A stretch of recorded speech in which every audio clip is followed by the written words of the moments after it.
ইসলামের অন্যতম গুরুত্বপূর্ণ একটা চরিত্রের নাম হচ্ছে খাদিজা। আজ সেই খাদিজাকে নিয়ে বসেছি। খাদিজা সম্পর্কিত কিছু প্রশ্ন এবং তার উত্তর নিয়ে হাজির হয়েছি। প্রথমে আমি প্রশ্ন দিয়ে শুরু করি যে খাদিজা কে? প্রথম প্রশ্ন। দ্বিতীয় প্রশ্ন হচ্ছে যে ইসলামের নবী মোহাম্মদ খাদিজার জীবদ্দশায় কেন বিয়ে করেনি? ৩ নম্বর প্রশ্ন হচ্ছে খাদিজার পূর্ববর্তী ২ বরের নাম কি? কারণ আমরা সবাই জানি বা না জানলেও জেনে রাখুন যে খাদিজা হচ্ছে মোহাম্মদের প্রথম স্ত্রী, কিন্তু মোহাম্মদ খাদিজার প্রথম বর নন। মোহাম্মদ ছিলেন খাদিজার তৃতীয় বর, মানে খাদিজা মোহাম্মদের আগেও আরো ২ জন পুরুষকে বিয়ে করেছিলেন, আর মোহাম্মদ হচ্ছে তার তৃতীয় বর। আমরা জানবো যে খাদিজার পূর্ববর্তী ২ জন বরের নাম কি, সেটা জানবো, যেটা তৃতীয় প্রশ্ন। চতুর্থ প্রশ্ন হচ্ছে খাদিজার প্রথম ২ ঘরের সন্তান সন্ততি ছিল কিনা, থাকলে তাদের নাম কি, তারা কয়জন, এবং তাদের সাথে মোহাম্মদের সম্পর্ক কেমন ছিল, তারা ইসলাম গ্রহণ করেছিল কিনা তাও জানব। পঞ্চম প্রশ্ন হচ্ছে মোহাম্মদের স্ত্রী কয়জন বা কয়টা বিয়ে করেছিলেন মোহাম্মদ। আমি চলে যাই প্রথম প্রশ্ন এবং তার উত্তর পর্বে। খাদিজা কে? খাদিজা হচ্ছেন, তার পুরো নাম যদি আমি বলি, তিনি খুয়াইলিদের মেয়ে। তার নাম হচ্ছে খাদিজা বিনতে খুয়াইলিদ ইবনে আসাদ ইবনে আব্দুল উজ্জা ইবনে কুসাই আল কুরাশিয়া আল আসাদিয়া। অর্থাৎ খাদিজা ছিলেন আসাদ গোত্রের একজন, তার গোত্রের নাম ছিল আসাদ। তার বাবা ছিলেন, সেই হিসাবে তার বাবাকে বলা হতো আসাদি, আসাদ গোত্রের হওয়ার কারণে।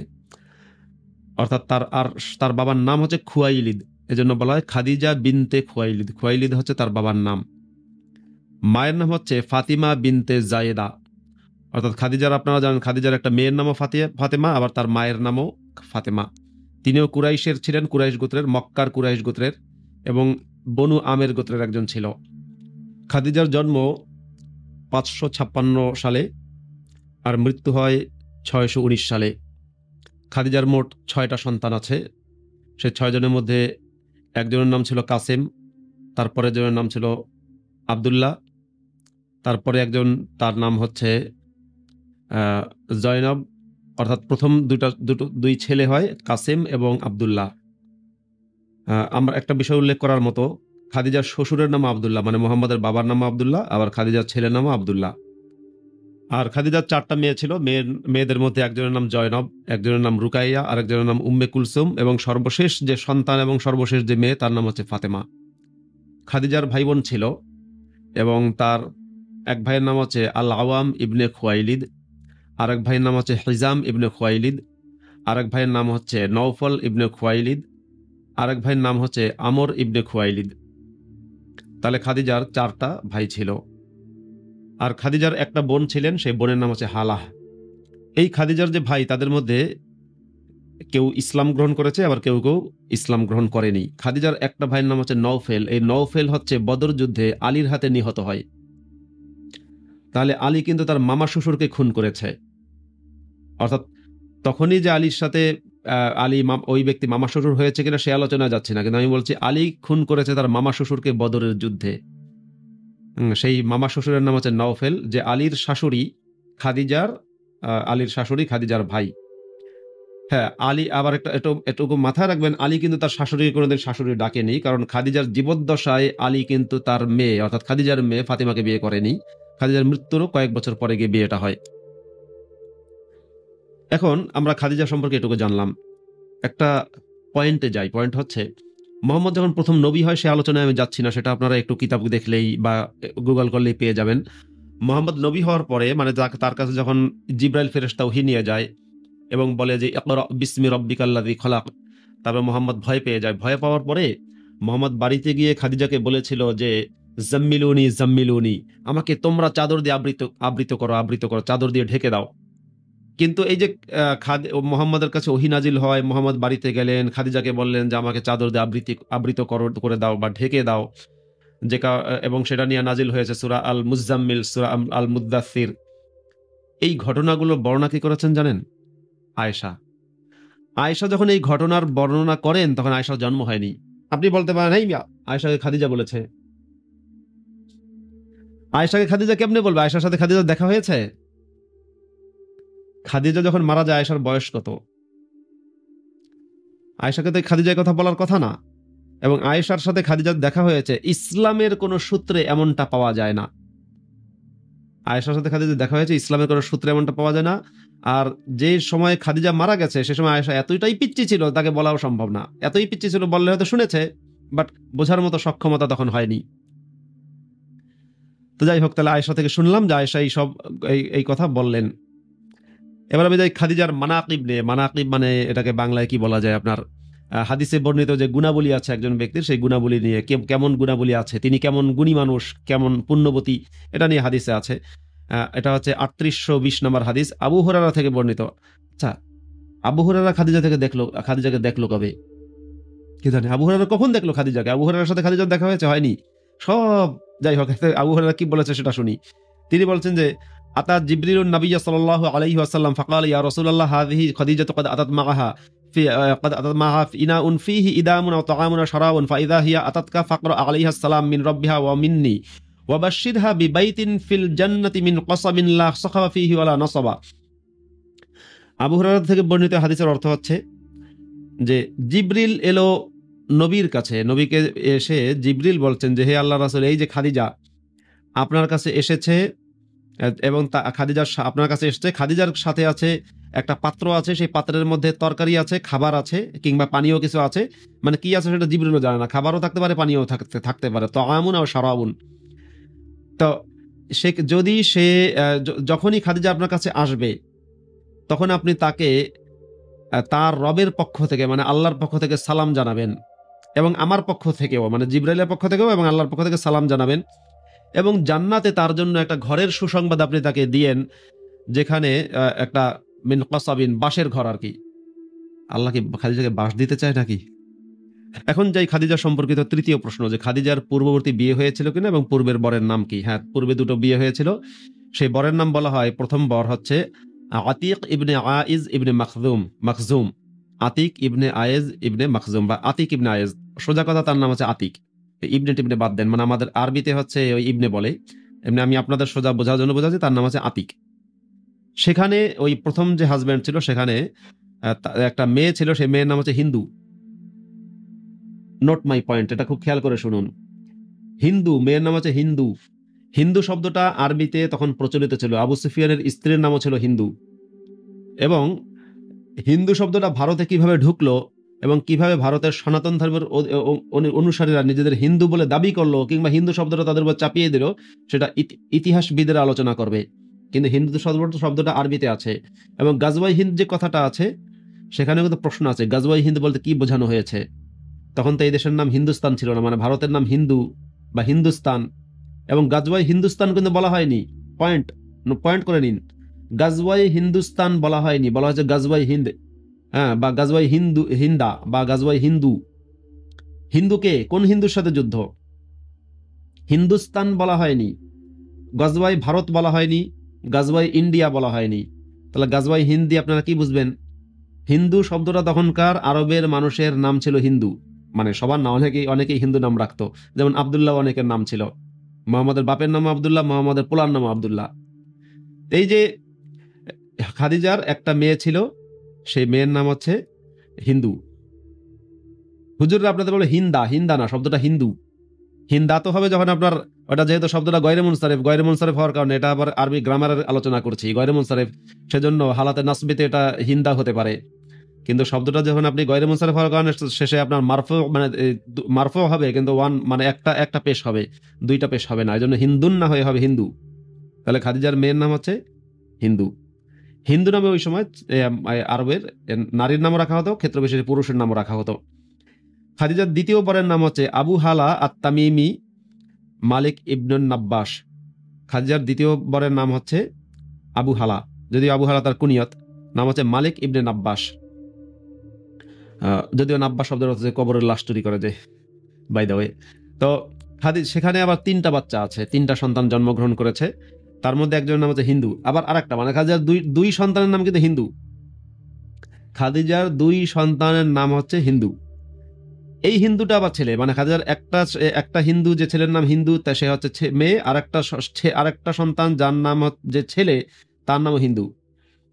আরেকটা সন্তান, তার নাম হচ্ছে হালাহ, আরেকটার নাম হচ্ছে তাহের।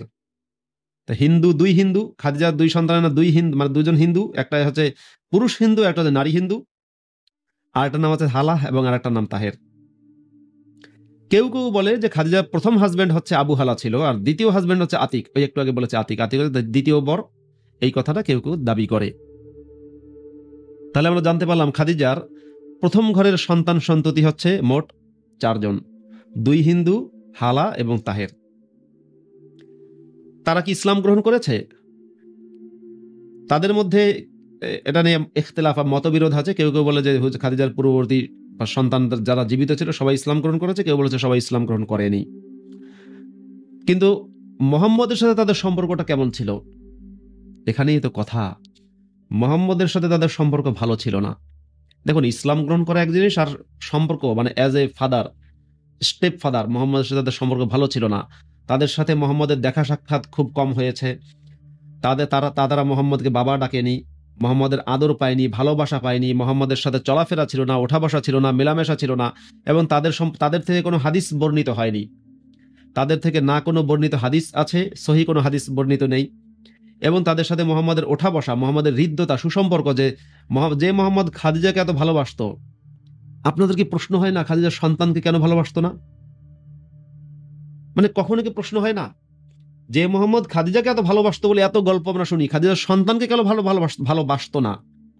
মানে আপনি যদি দেখেন যে সালমান মুক্তাদির বাংলাদেশের একজন মডেল, অভিনয় শিল্পী, তা সালমান মুক্তাদির বিয়ে করেছেন দিশা ইসলাম নামে একজনকে। দিশাকে সালমান মুক্তাদির খুব ভালোবাসে। দিশার সন্তান আছে, দুইটা মেয়ে আছে। ওই দিশার মানে আগের ঘরের আর কি, দিশার সন্তানকেও তো ভালোবাসে সালমান মুক্তাদির। মোহাম্মদ কি তাহলে সালমান মুক্তাদির চেয়ে অনেক খারাপ? হ্যাঁ, সালমান মুক্তাদির খারাপ মানুষ সেটা বলছি না, কিন্তু সালমান মুক্তাদির উচিত মোহাম্মদকে পরিত্যাগ করা, কারণ মোহাম্মদের চরিত্র খুবই খারাপ। সালমান মুক্তাদির যতটা মানে নিজের স্ত্রীর আগের ঘরের 2 সন্তানকে নিজের সন্তানের মতো মানুষ করছে, ভালোবাসছে, মোহাম্মদ তার ছিটে ফোটাও করেনি। ছিটে ফোটা চ্যালেঞ্জ করে বলছি, দেখাবেন ইসলামের বই থেকে, দেখাবেন, নেই। তো এই যে মোহাম্মদ অবশ্যই আমাদের সালমান মুক্তাদির চেয়ে অনেক খারাপ। ইনফ্যাক্ট মোহাম্মদ দুনিয়ার সকল মুসলমানের চেয়ে খারাপ, সকল মুসলমানের চেয়ে খারাপ। শেষে চলে যাই, খাদিজার জীবদ্দশায় কেন বিয়ে করেনি মোহাম্মদ? এই প্রশ্নের উত্তর খুব সিম্পল। টাকাওয়ালা কে বেশি, টাকা কার বেশি, ক্ষমতা কার বেশি? মক্কায় যখন মোহাম্মদ ছিলেন, খাদিজার সাথে যখন জীবনযাপন করেছেন, দেখুন আপনি যদি মানে তখন ক্ষমতা কার বেশি, এটা একটা প্রশ্ন। কিন্তু তার আগে একটা উদাহরণ দিয়ে বোঝাই। ধরুন আপনি হচ্ছেন, আমি কাউকে ছোট করার জন্য, আপনি হচ্ছেন ট্যাক্সি ক্যাব চালান। এখন আপনি বিয়ে করলেন কোটিপতির মেয়েকে। এখন আপনার পক্ষে কি ওই যে কোটিপতির মেয়েটার বিয়ে করলেন, তাকে কি পিটানো সম্ভব? তাকে আপনি মারতে পারবেন কথায় কথায়, এই হারামজাদি বলে কি চড়থাপড় দিতে পারবেন? বা আর একটা বিয়ে করতে পারবেন আপনি? বা ধরেন আপনি বিরাট মন্ত্রী সাহেবের মেয়েকে বিয়ে করলেন, আপনি মন্ত্রীর মেয়েকে বিয়ে করলেন, আপনি চালানো হচ্ছে ট্যাক্সি ক্যাব কিংবা রিক্সা, ফর এক্সাম্পল বলছি। হ্যাঁ, তাই আপনি যে মন্ত্রীর মেয়েকে বিয়ে করলেন, আপনার পক্ষে এরকম হুটহাট করে মন্ত্রীর মেয়েকে মারতে পারবেন না। কিন্তু ধরেন ঘটনা যদি হয় উল্টা, আপনি হচ্ছেন সাইম সোভান আনভির, ফর এক্সাম্পল বলছি, বিয়ে করেন গরিবের মেয়েকে। মারাটা আমি জাস্টিফাই করছি না, কখন নারী নির্যাতন খারাপ কাজ, আমি নারী নির্যাতনের বিরুদ্ধে বলেই তো ইসলাম ত্যাগ করেছি। কিন্তু তখন কি মারতে পারবেন আপনি? পারবেন। মানে অর্থাৎ দেশ ইসলাম তো আপনাকে অনুমতি দিয়েছে, ইসলাম অনুমতি দিলেও আপনি যদি আপনি কোটিপতির মেয়ে বিয়ে করেন, মানে ওই যে বাংলা সিনেমা যেরকম থাকে চৌধুরী সাহেবের মেয়ের সাথে প্রেম করে যেভাবে ওমর সানি কিংবা শাকিব খান, চৌধুরী সাহেবের মেয়েকে যদি আপনি বিয়ে করেন, মানে কোটিপতি চৌধুরী সাহেব মেয়ে বা মন্ত্রী সাহেবের মেয়ে যদি বিয়ে করেন, তাহলে আপনি ইসলাম আপনাকে জায়েজ করলেও আপনি মারতে পারবেন না। কিন্তু আপনি যদি নিজে ধনী হন আর বউ যদি গরিব হয়, তাহলে মারতে পারবেন। এখন মোহাম্মদের অবস্থা তো তাই, মোহাম্মদ চৌধুরী সাহেবের মেয়েকে বিয়ে করেছে। মোহাম্মদ খাদিজার জীবদ্দশায় কোনো বিয়ে করেনি। এর দ্বারা কি প্রমাণিত হয়? মোহাম্মদ ভালো মানুষ না, এটা প্রমাণিত হয় না। ঠিক যে কারণে রাস্তার, মানে ধরুন যে র্যাবের একজন অফিসার দাঁড়িয়ে আছে, হাতে বন্দুক আছে, আপনি বডি বিল্ডার, এখন আপনি র্যাবের অফিসারকে থাপ্পড় মারেন নাই, এখন কি আমি বলবো যে হে মিয়া আপনি বিরাট বিরাট ভালো মানুষ, আপনি ওই লোকটাকে থাপ্পড় মারতে পারতেন কিন্তু মারেননি? কিন্তু র্যাবের ওই বন্দুকধারী ব্যক্তিরা থাপ্পড় মারলে কপালে যে কি ঘটবে সেটা তো ভালোই জানি। সুতরাং আপনাদের এখানে ভালো বলার কোনো সুযোগ নেই। আপনাকে ভালো বলার সুযোগ হবে তখন যদি দেখা যায় যে আপনি একজন ভিক্ষুকের সাথে, রিক্সাওয়ালার সাথে, বাস চালকের সাথে, হেল্পারের সাথে, বা আপনার অফিসের কর্মচারীর সাথে, দারোয়ানের সাথে, সাধারণ মানুষের সাথে, বয়সের ছোটর সাথে, এই সবার সাথে যখন ভালো ব্যবহার করবেন, তখন না আপনাকে ভালো বলা যাবে। সুতরাং চৌধুরী সাহেবের মেয়েকে বিয়ে করে, মানে ওই যে খুয়াইলিদ চৌধুরী সাহেব আর কি, যদিও চৌধুরী সাহেব আমি বাংলাদেশের উদাহরণ হিসেবে বলছি, ওটা আরবে চৌধুরী নেই। কিন্তু চৌধুরী সাহেবের মেয়েকে বিয়ে করার পরে মোহাম্মদ আর একটা বিয়ে করবে, বিচি কি থাকবে একটাও সাথে? বিচি থাকবে না তো, বিচি থেতলে যাবে। খুব সিম্পল হিসাব এটা, আপনারা নিজেরা শুধু কমন সেন্স থাকলেই হবে। তবে যদি কমন সেন্সের জায়গায় কমন সেক্স থাকে তাহলে আবার এটা বুঝবেন না। শেষের প্রশ্ন হচ্ছে মোহাম্মদের কয়জন স্ত্রী ছিল? তো কেউ বলে 36টা, কেউ বলে 18টা, বিভিন্ন সংখ্যা আছে। আমি সবচেয়ে কম সংখ্যাটা বলছি, সেটা 11টা কিংবা 12টা। 12টা স্ত্রী সম্পর্কিত যে বর্ণনাটা, ওই বর্ণনাটা সবচেয়ে বিশুদ্ধ এবং সবচেয়ে প্রমাণিত। সেখানে কি মানে শুধু কিতাবের মধ্যে লেখা আছে যে আকাদা আলাইহিন্না ওয়া দাখালা বিহিন্না, মানে মোহাম্মদ যাদেরকে বিয়েও করেছে এবং বিয়ের পরে তাদের সাথে লডস্টিংও করেছে। লডস্টিং কি আমার লাইভগুলো দেখলে বুঝবেন। তো তাদের সংখ্যা হচ্ছে 12 জন। প্রথম হচ্ছে খাদিজা বিনতে খুয়াইলিদ, মোহাম্মদের প্রথম স্ত্রী, আমি ধারাবাহিকভাবে বলছি। দ্বিতীয় স্ত্রী হচ্ছে সাউদা বিনতে জামাআহ। তৃতীয় হচ্ছে আয়েশা বিনতে আবু বকর, সে বিখ্যাত আয়েশা। চতুর্থ হাফসা বিনতে ওমর ইবনুল খাত্তাব, মানে ওমর ইবনুল খাত্তাবের মেয়ে হাফসা। পঞ্চম জাইনাব বিনতে খুজাইমিয়া। ষষ্ঠ উম্মে সালামা। এই উম্মে সালামার নাম কিন্তু হিন্দু ছিল। উম্মে সালামা, আমি মোহাম্মদের যে স্ত্রীর নাম এখন বলছি, তারও কিন্তু ডাকনাম ছিল, তার মানে জন্মগত নাম ছিল হিন্দু। হিন্দু বিনতে আবি উমাইয়া বিনতেল মুগীরা আল মাখজুমিয়া। কথা হচ্ছে যে এতগুলো বিয়ে কখন করেছে? ওই যে চৌধুরী সাহেবের মেয়ে, মানে খাদিজার মৃত্যুর পরে, খাদিজার জীবদ্দশায় না। হুজুররা আপনাদেরকে বলে আমার নবী এত চরিত্রবান যে খাদিজার জীবদ্দশায় একটাও বিয়ে করে নাই। তখন হুজুরকে বলতে পারবেন না, হুজুর আপনার নবী এত চরিত্রহীন, খাদিজার মৃত্যুর পরে 12টা বিয়ে করেছে, বা আরো 11টা বিয়ে করেছে। খাদিজার মৃত্যুর পরে 11টা বিয়ে করেছে, সাথে আবার দাসীও আছে এক্সট্রা। এটা বলেন না কেন? তো এখন এই যে মোহাম্মদের আজকে কি কি আমরা জানতে পারলাম, মোহাম্মদের স্ত্রী খাদিজার ভাই বোনের নামও জানলাম, তার সন্তানদের নাম জানলাম, মোহাম্মদ কেন বিয়ে করেনি খাদিজার জীবদ্দশায় সেটাও জানলাম, খাদিজার পরপরই কেন এতগুলো বিয়ে করেছে সেটাও জানলাম। কারণ হচ্ছে রাজা হয়ে গেছে মোহাম্মদ, মদিনার রাজা। রাজা হইলে তো বিয়ে করবেই। দেখেন না, এই যে সোয়াজিল্যান্ড একটা রাষ্ট্র আছে, এখন নাম এসওয়াতিনি। এসওয়াতিনির রাজার কয়টা 15টা বউ নিয়ে গেছে দুবাই ঘুরতে। 15টা বউ, অনেকগুলো বাচ্চা কাচ্চা, 30টা বাচ্চা কাচ্চা প্রায়। রাজা হইলে তো বিয়ে করবেই। আমি বলছি না এটা জাস্টিফাইড, আবার ভাবেন না যে রাজা হইলে বিয়ে করা জাস্টিফাইড, কিন্তু এটা তৎকালীন যুগের ব্যক্তিরা করতো। এখনো কখনো কিছু বর্বর দেশের মানুষেরা এগুলো করে। দক্ষিণ আফ্রিকার প্রেসিডেন্টেরও বউ ছিল কয়েকটা। আবার থাইল্যান্ডের যে রাজা, ওনার আবার কয়টা বউ আছে। ব্রুনাইয়ের রাজারও একাধিক বউ আছে। আর কাতারের আমির, যদি সারা বিশ্ব জুড়ে মুসলমানদেরকে উস্কানি দিয়ে দিয়ে সন্ত্রাস করিয়ে সেই মুসলমানদের রক্ত বেচা টাকা দিয়ে আর কি নিজের ভোগবিলাসিতা করেন, ওনারও 3-4টা বউ আছে। তো মোহাম্মদ তার স্ত্রী খাদিজার জীবদ্দশায় বিয়ে করেনি, আর খাদিজার পরে গিয়ে বিয়ে করেছে। কারণ হচ্ছে মোহাম্মদ ছিল একসময় মক্কার রাখাল, আর খাদিজা হচ্ছে চৌধুরী সাহেবের মেয়ে। আর পরে মোহাম্মদ হয়ে গেছে রাজা, খাদিজা আর জীবিত নেই, ব্যাস বিয়ে করেছে অনেকগুলো। আশা করি সবাই বুঝতে পেরেছেন, মোহাম্মদ সম্পর্কে জানতে পেরেছেন। যদি মোহাম্মদ সম্পর্কে আরও জানতে চান তাহলে কোরআন তাফসির সহ পড়বেন, এবং মোহাম্মদের জীবনী সিরাতে ইবনে হিশাম, সিরাতে ইবনে ইসহাক, জাদুল মাগাদ, এগুলো পড়বেন। পড়া দরকার, ইসলাম সম্পর্কে জানা দরকার। ভালো থাকবেন, শুভকামনা সবার জন্য।